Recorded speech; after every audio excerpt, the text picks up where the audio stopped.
My name's Kevin Wernli. I'm one of the physios here at Ferry Road Physio on the Gold Coast in sunny Queensland. So as a physio, I see a lot of lower back injuries, and I found that there are a few beliefs and myths around the back that are probably not the most helpful and are potentially contributing to the $1.2 billion that back pain costs Australia every year, not to mention the economic burden that back pain causes the rest of the world. I came across a link to a great article written by a group of Irish chartered physiotherapists on pained.com, which by the way is a fantastic website to educate the patient, and it's run by arguably some of the best researchers in the world. This article discusses these myths or beliefs around back pain, and this video will hopefully sum them up nicely and educate you about some of the developments in research in this area. Hopefully it'll change or even just challenge some of the beliefs you might have about pain in the lower back. And a lot of this information can also be applied to any pain that's of a persistent nature, not just pain in the lower back. Alright, first thing to know. Back pain is common and normal. So 80% of us will experience an episode of back pain throughout our lives. So it's actually uncommon not to experience an episode of back pain. In a way, back pain is similar to being tired or upset. While we don't necessarily like it, most of us will experience it. What is uncommon though is not recovering from an episode of back pain.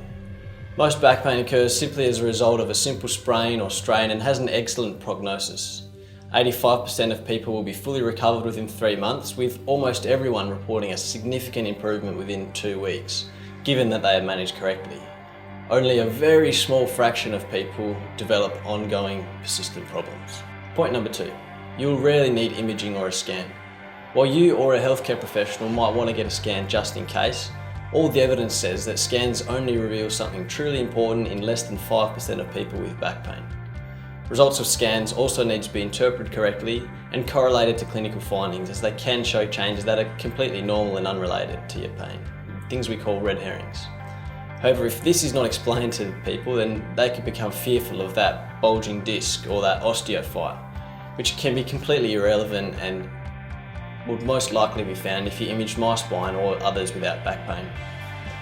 The questions we as physios ask about your symptoms, about your medical history as part of our examination will help to establish if a scan is really needed. Number 3, interpreting scans should come with a health warning. So continuing on from point 2, medical imaging has come a long way, and the images are so good nowadays that they can often show up things that are not actually the reason you're experiencing back pain. Studies have actually shown that even in people who don't have any back pain and completely pain-free, 90% will have a degenerated or black disc, 52% will have bulging discs, 38% will have visible arthritic changes, and 28% will have a herniated disc. Now remember, the people in that study were not in any back pain. So these findings indicate something more like wrinkles or baldness, a completely painless indication of genetics and aging. Point 4, something being out of place does not cause back pain. There's no evidence to suggest that something being out of alignment or your pelvis being out of place is responsible for your back pain. While something may look out of place to the eye, further scans generally do not show any evidence of discs, bones or joints being out of place in this population, and it is more commonly as a result of muscle spasm or maladaptive postures. Even in people with radiological evidence of malalignment, there doesn't appear to be a strong link between that and pain. So why do people feel better after a manipulation or putting something back into place? Well, it's due to the reduction in fear, muscle tension, and being able to relax and move more freely, not so much the realigning of body structures, and unfortunately it's usually only short-term relief. 5. Bed rest is not helpful. While avoiding aggravating activities in the first few days after an injury can help to relieve the pain in the same way that resting your ankle for a few days after an ankle sprain relieves pain, there's very strong evidence that keeping active, gradual return to normal activities, work and hobbies is a very important part of recovery, the same way as gentle movement and return to walking and then running is good for an ankle sprain. In contrast, prolonged bed rest is associated with greater disability, poorer recovery and a longer time to return to work. It actually appears that the longer a person stays in bed with back pain, the worse their pain becomes. Number 6, more pain does not equal more damage. So this applies more to those with persistent back pain lasting more than the time it takes for tissues or structures to heal, so roughly 2 to 3 months. Pain is impacted not only on the biology of our bodies, so the tendons, muscles, ligaments, bones and discs, etc. It's influenced by our previous pain experiences, the situation in which the pain began, our mood, stress, anxiety levels, coping styles, and our level of fitness, among others.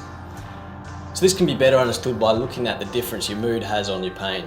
So say for example, you're having a good day, you bump into an old friend or something makes you laugh, the pain tends to disappear or at least be reduced to the back of your mind. Conversely, if you're having a bad day, your car breaks down or your mood is low, you tend to feel the pain is more intense. So that tells us that a component of pain is actually not a direct result of the amount of biological or tissue damage, but more a representation of other factors impacting on our brain and our nervous system. Personally, I don't think the spine gets enough credit.